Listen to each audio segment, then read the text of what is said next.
Within each of us lies a room without light. It is not furnished, not decorated with the colors of achievement or the banners of praise.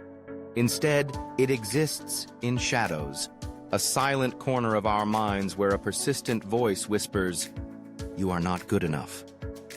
This is no ordinary voice. It lingers after success, quietly mocks every compliment, and sows seeds of doubt with every small victory. It is the imposter within, an echo of our deepest fears that one day the world will discover we are merely pretending, only masquerading as competent, as deserving, as successful. Imagine standing at the edge of a mist-shrouded forest. The path is nowhere visible. Every direction is obscured by swirling fog. No guide, no map, only the soft crunch of uncertain steps on the damp earth beneath you. That is the journey of living with imposter syndrome, moving through each day unsure, hesitant, doubting not only the road ahead, but every accomplishment you have left behind. In this fog, it becomes easy to lose sight of how far you've come, to forget the landscape of effort it took to arrive where you now stand. Yet even in this thickest mist, there is a distant glow. Not an easy exit, not a shortcut, but rather a way of seeing. The power of a growth mindset. Like a torch held high, it blazes with the promise that potential is not fixed, that ability can be cultivated through effort, learning, and resilience. While the imposter within wants to trap you in self-doubt, this mindset urges you forward into the unknown, sparking hope with each faltering step.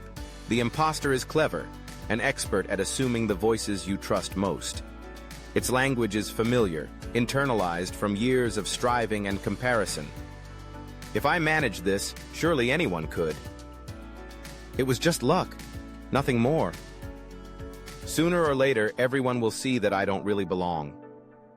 These words become a kind of unspoken mantra, turning each day into a performance where you silently wait to be unmasked. You could be a first-year university student or a seasoned CEO and still, at times, sense yourself only playing a part. The imposter makes you believe your successes are accidents, not outcomes of your skill or dedication. It is a flawless imitator, draped in the anxieties left by past failures and future expectations. When you look in the mirror, dressed in the armor of achievement, you may see not a hero, but a child wearing a costume that does not quite fit. What then does it look like to hold a growth mindset? According to psychologist Carol Dweck, it begins with a simple, radical belief that your capacities are not static, but can be developed, that setbacks are not defeat, but instruction. The legendary inventors, the renowned artists, the world-changing leaders, all have stumbled. Their talent was not innate perfection, but a willingness to improve, to learn, to see every shortcoming as feedback, not failure. The question shifts. No longer, am I good enough yet? But rather, what can I take from this experience? How can I grow? This subtle change is transformative.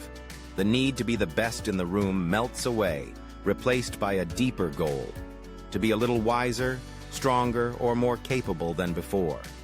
Growth becomes the pursuit, not perfection. Now pause and imagine walking back into that unlit room, but this time it's lined with mirrors. Every surface reflects an earlier version of yourself. The child whose voice trembled the first time they spoke in public, the teenager who flinched at rejection, the adult who faced disappointment with clenched fists or weary eyes. Standing beside you is the imposter, smirking as it gestures toward your failings. This is who you really are. A sequence of attempts dressed up as victories, it sneers. But the beauty of self-awareness is this.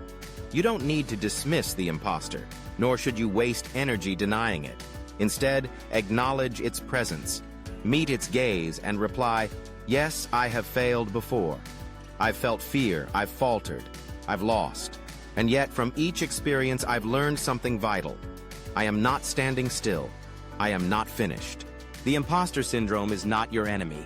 It is the residue of past expectations, your own or those that others have projected onto you. If you can see it, accept it, and use it as a prompt to keep learning. Its power will shrink with each rising sun, like fog burning away in the morning light. To foster a growth mindset, consider 5 essential keys. First, reframe failure. See it not as a full stop, but as a semicolon, a pause for breath, for reflection, for learning before moving forward. Second, embrace imperfection. You don't have to know everything. You simply need the desire to improve, to be open to new skills and insights. Third, turn from comparison with others to comparison with yourself. The goal is to be a slightly better version of yesterday's you, not anyone else. Fourth, replace fear with gratitude. Instead of worrying that someone will discover your hidden shortcomings, be thankful for the chance to learn, to stretch, to keep advancing. And fifth, share your story. Imposters hide in silence, but growth thrives in community. By speaking openly about your journey, your missteps, your progress, you not only encourage others, but also find your own courage multiply. You are not an imposter. You are an apprentice at life, honing your craft one day at a time. And like any apprentice, you will stumble, you will misjudge, you will sometimes feel lost. But with perseverance and self-kindness, you will also master what once seemed impossible. In the darkness of doubt, a growth mindset becomes your lantern. Its light may be soft, even flickering, but it is steadfast. It will not always dispel uncertainty right away, yet it will guide you onward, steady, patient, unstoppable. So keep walking. Every step, no matter how small, is a step away from the shadows of self-doubt and a blow struck against the imposter within. The journey is not about eliminating the darkness, but learning to move through it, fueled by the quiet assurance that growth, not perfection, is what makes you radiant.